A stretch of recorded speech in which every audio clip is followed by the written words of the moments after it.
thank you guys for coming on a Sunday first and foremost, but obviously we're excited about this season. I know Media Day this year's been a little later than traditional times for obvious reasons, but nonetheless, we're excited to play against somebody else. You know, we've had two pretty successful inter-squad scrimmages. We're excited to kind of see where we are against somebody else. It'll be a good test for us tomorrow with Kentucky Wesleyan, needless to say. So, you know, we're looking forward to it. I think our guys are just, like we've talked about over and over, they're looking forward to just focusing on basketball. You know, with November 1st this week kind of hidden, and you know, October is kind of the training camp per se time of year, and our guys are looking forward to getting to November where we start playing games, competing against other people. So, you know, I think we have, like we've talked about numerous times, I think we have a chance to have a very, very good year based on our talent level. We have a good mix of returning experienced players who've played a lot of significant minutes for us, and we have a very nice group of young, talented freshmen. So, you know, we're just going to have to get some depth. Obviously, I think that was pretty evident the other night in the red-white game. Is just, you know, our experienced guys are just a little significantly better than the younger guys right now, but that's to be expected. You know, we've only, today actually marks the 4th week since we started official practice. So, you know, we're just trying to get better day by day. You know, we want to make some improvements today, obviously, on our scrimmage the other night. And, you know, now is kind of the fun time where we start getting to prepare for other teams, and we're not just going over our stuff every day. So getting into scouting will be fun. And, you know, tomorrow's going to be a good test. Wesleyan's played us close. I remember a couple years ago, I think it was a 9-point game at halftime. You know, last year it was close, I think, till in the second half we kind of pulled away. But, you know, Happy obviously does a great job coaching those guys, gets them to play extremely hard. They've got 4 Division I transfers. One who played in the Big 12 at Kansas State, so a very talented team. But you know, like I said, we're looking forward to getting out on the court against somebody else now, and I'm sure all the other teams in D1 could say the same thing at this time of year. But you know, we're excited about this basketball season, and that's what we want it to be. Is we want it to be, you know, focused on basketball, because that's what these kids deserve. So. You know, with that, I guess I'll open it up to any questions. What are some of the things you like about your team so far, and what are the things you worry about? You know, I like a lot. I really do. I think we have, like I said the other night, we have a lot of offensive talent. We got a lot of guys who can shoot the ball, put the ball in the basket, which is a good problem to have. You know, there's been teams before that I've been a part of where we struggle to score. But, you know, I would say at this point in the season, we're farther ahead offensively than we have been in the past, but I also think we're behind defensively. And, you know, we got to get better. I like our mix. I mean, we got experienced guys, but we've got young, talented kids who are willing to learn. And, you know, obviously we've got some athletes. We're athletic on the wings. We're athletic up front. You know, there's a lot to like about this team, but at the same time, we have a lot of work to do to get better. So we're striving for that each day. How do you go about developing depth? You mentioned you needed more depth. How do you develop that? Well, I wish there was an easy way to inject experience into young guys, but there's not. So it's part of the process. You know, I think you guys saw BJ King last year, for example, had his ups and downs, and that's just how freshman basketball is at the college level. And some guys obviously do better than others, but they just got to go through it. And you know, the good news for our 4 freshmen is they get to play against those other guys every day in practice, so that'll make them better in more of a hurry. And so, you know, it's just every day they just need to try to compete as much as they can. You know, we're still going to mix it up once in a while just to work on different things, looking at different lineups, but unfortunately, there's no easy way to develop depth. It's just something that's got to happen over time. David, now that you've gotten here, how would you divide up what you do and what the new assistants do, or what the staff does as you go into game prep? Well, once we got Greg and RJ on board, we kind of talked about scouting stuff. Obviously, Greg and Trent have a significant amount of experience in scouting regards, so we broke it up based on the schedule as we saw fit. We'll give RJ some responsibilities as well, but he just, you know, I don't want to say, here, these are your 12 games to scout this year, because that wouldn't be fair to him. He just hasn't been through it. But, you know, we've kind of talked in certain areas. You know, Greg, obviously, having played the point guard position, can kind of put his arm around Darius and Ryan and Q a little bit more than I would, per se, because obviously I was a point guard. So, you know, we've kind of broken up in that areas. But at the end of the day, all 4 of us are out there to coach this team. And you know, we kind of pick and choose our spots where we see fit. But I give them a lot of freedom. I mean, obviously Trent was 17 years head coaching experience. Greg's been at Ohio State, and RJ played at this level. So, you know, I give them all the freedom in the world to stop practice and say things whenever they need to. So, you know, so far we seem to have pretty good chemistry.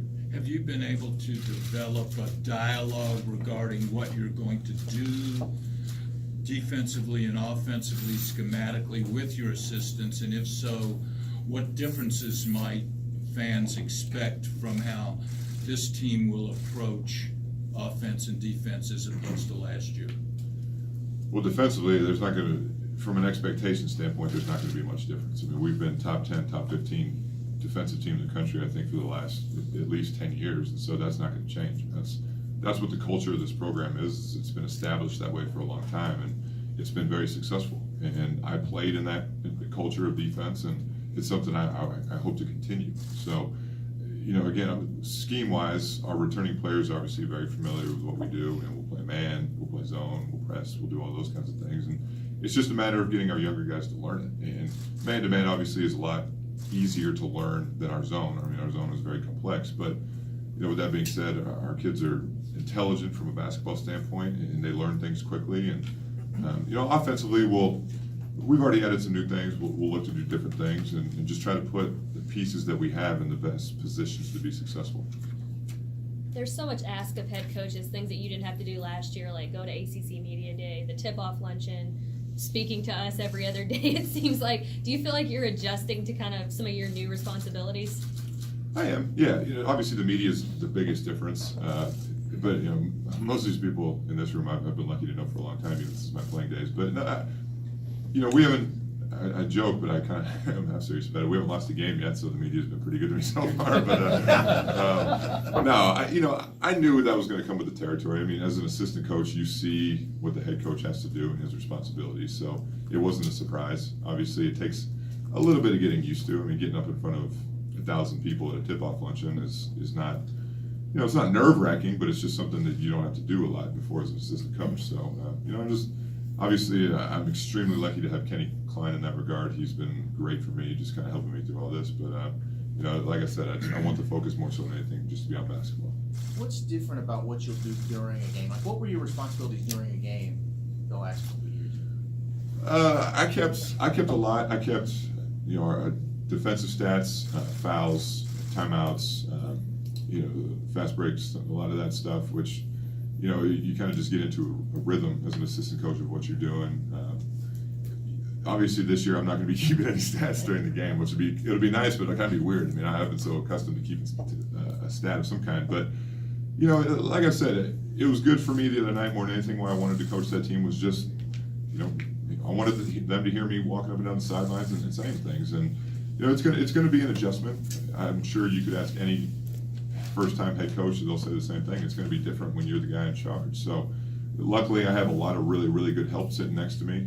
Trent, you know, that's why he was such an important hire, because he's been a head coach before. But, you know, I just got to coach the game like I see fit, the way I coach it in practice. Just, you know, but at the end of the day, it's all about what the kids are going to do on the floor. So my job is in practice to put them in a position to be successful and hope they go out on the floor and execute it. You How talked much- about how your much starting lineup and the assets for each guy that you bring to the table. Yeah, I mean, obviously, I know who we're going to go with tomorrow night. It'll be the guys that we had in the white team the other day. But, you know, each guy brings his own different value. The most impressive thing to me with those guys, and it's not surprising, but it's still impressive nonetheless, is just the way they move the ball in offense. I mean, nobody's looking for their shot. You know, Q, you saw 13 assists, one turnover, I think it was, and then he still ends up scoring 16 points. And, you know, and that's just what they understand as older, experienced guys, is that the more you pass the ball, the more open shots you receive in return. And it was really fun to watch the way they moved the ball. They played with each other, they shared it, and, you know, Dang, BJ, Ray, honest, they're all unselfish kids, and I think they're really enjoying playing with each other. David, how much of the players what kind of input have they kind of given you in this process as you try to learn coaching from a different perspective? You know, I have a great relationship with all of our players, even the returning guys, obviously, because I've been here since they first set foot on campus. You know, I'll ask their opinion sometimes about stuff, but again, my job as a head coach now is a little bit different than an assistant. You know, I'm not, at the end of the day, it's not my job to be their best friend. You know, obviously, with the circumstances over the last 4 weeks, there were times where I needed to be their friend more than anything, because there was just so much unknown as to what was going on. But now that we're kind of getting past all that and we can focus on basketball, you know, they need to understand that I'm here to put them in a position to win. And so, you know, there's going to be times where practice is rough and so on and so forth, but, you know, I think they understand that I want what's best for them, which is the most important thing. And so they're going to, they're going to do everything that I ask them to do. Having said that, I mean, Honest has referred to you as his dad several times. So how has your relationship with him been cultivated over the last several years? You know, and this is where I've been so lucky with this team. These guys who were the returning guys, me having such a great relationship with them, it's allowed me to have a professional approach with them. And what I mean by that is, you know, there'll be times where I get on them, of course, but they've come to work every day with a professional mindset as well, to where I haven't had to get on them or, you know, make them run for an hour or, you know, throw them out of practice. Like, we haven't had to do that because they just come to work with a professional approach. I mean, all 14 of these players are extremely motivated. It's amazing to watch. I mean, they really do come every day, and, you know, whether or not it's, obviously I know it's to win. They want to win, there's no question. But the older guys also understand, because of the culture that's been established here, that the more successful the team is, the more successful the individuals are. And so, you know, they put team first, and that's something that we got to continue to strive for. David, coaches have different philosophies on how comfortable they are playing freshmen. Some are more conservative than others. You're going to need to play them from a depth factor. Have you thought about, are you going to throw them in and let them play through mistakes, or how are you going to handle it? You know, I think it'll just be a day-by-day, game-by-game kind of basis. I think, yeah, like you said, we're going to need them to play. There's no question about that. And so that's why we've kind of put them against the older guys here for the last week or so, just to try to get them better. But they're gonna know their role. You know, like I said, I think it's just a situation where we take it day by day. Now, they're gonna go in and make mistakes. All freshmen do. That's just part of it. I mean, I don't think there's ever been a freshman that had a mistake-free season, and they're gonna have to learn how to play through it. But at the same time, they're gonna have to learn from their mistakes so we don't repeat them again. David, Coach Roy Williams said the other day that he talked to you a couple of times since you've had this, and I know he recruited. Now he never coached. He left before, right? Correct. I don't know if you want to share, but what has he told you, or what have maybe the best advice you've gotten from anybody? Well, I've gotten a lot of really, really good advice, obviously, and I've talked about it, but the one common piece of advice, and it might be the best piece of advice I've gotten from a lot of people, is just to be myself. You know, if people say, look, you were successful as a player, you've gotten to this position, being yourself, why change it? You know, don't pretend to be somebody you're not. But Coach Williams has been incredible.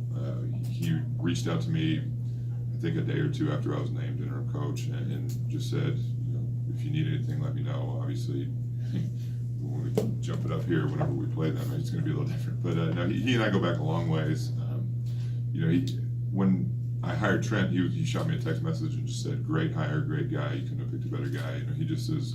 He's been a friend, you know, more than anything. And you know, we've known each other for 15 years now, so he's been absolutely great. With Malik, somebody that size, as well as the ability to be able to play beyond that arc, does he, you know, give you some more creativity, which you might be able to do with your lineup?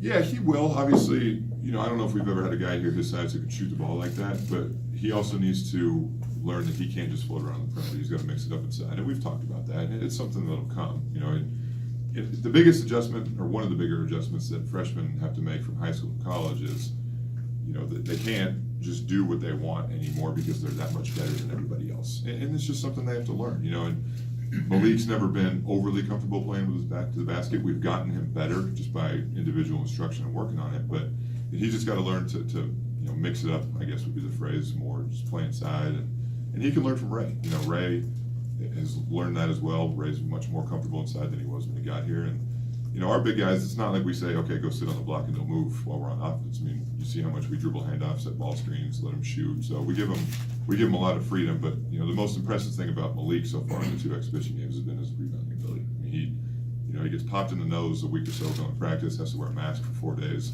Was not very good in practice. All of a sudden he gets it off and he goes out there and, you know, had no fear of going to the glass. So that was really good to see.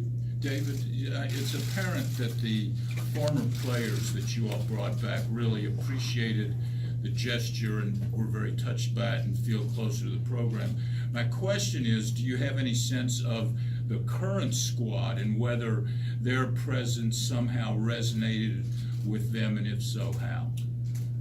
Well, I think the other day when all the former players and coaches came back and they watched our practice and got to know our guys, I mean, I think they were just blown away by it. You know, one thing a lot of those former players and coaches said to me afterwards was, they go, "Man, your kids are very polite. They come up, introduce themselves, they talk." You know, because sometimes those 18, 19-year-olds just aren't real comfortable doing that. And I I appreciate that. I said, but that's not an act. That's just how they are. I don't have to tell them to do that. That's just the kind of kids they are. But, you know, the other day was really good just because I think there's such a rich tradition here that it was really good for our current players to see that, get to know some of the faces of the jerseys that are hanging up in the arena here, and just kind of, you know, Coach Crum was there. I know all of our players immediately went over to him, shook his hand, and said hello. And it's just good to see that, you know, because 30 years from now, whoever the coach is here, hopefully they do the same thing to where they're inviting Ray Spalding and Anas Mahmoud and Malik Williams and VJ King, you know, all those guys back, because I think that's what continues a program of this nature.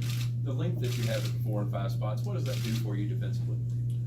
Well, I think you saw it the other night with Ray and Anas. I mean, the red team couldn't score around the rim. You know, Anas 7 blocks and be able to do it without getting in foul trouble. I mean, that just speaks volumes of his ability. But, you know, just deflections is obviously a huge stat with us. We try to get 35 every game at least, and if we can do that, we'll continue to be successful. But our length, not only with Ray and Anas, but, you know, Malik is 6'11", Dang and VJ are 6'7", Dwayne's 6'6", Jordan's 6'7", 6'8". I mean, we've got a lot of size and a lot of athleticism. You know, we just got to make sure we use it the right way. How good can Q be, and how much has he changed with, you know, getting some of that extra weight, or maybe getting in better shape at the end of, you know, in the off season? You know, where it impacted him more than anything was defensively. You know, he really has bought into becoming a good defensive player, and what I mean by that is trying not to get beat off the dribble as much. You know, you can just see it in practice. I mean, Darius, who obviously is probably the quickest guy on our team with the ball, there's times where he tries to go by Q and he can't do it just because Q's worked so hard at it.